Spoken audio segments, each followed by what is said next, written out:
sang na chi hu a hong tun ma in lom câu ba kem doan pak lel vo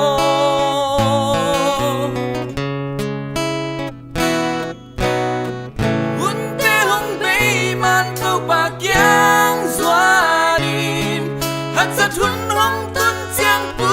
king hi te na cha han na hong bay ma in hong hon ba kem kisikin tu min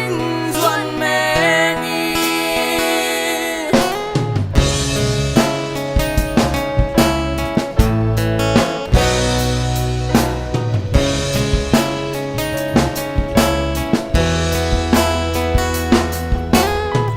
kem na te nang hong zo lo na ama kyang lam ma ke hey na nun na ke pya e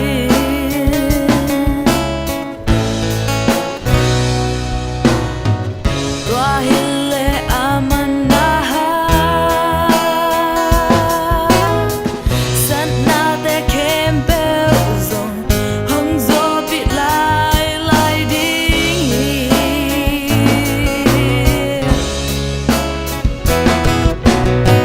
hun te hong bay man to pa kyang zwanin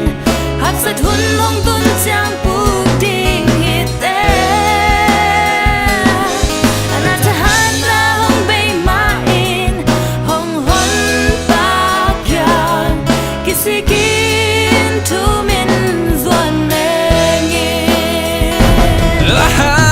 câu ba ca nun na hong khe in nang to ki nai sem se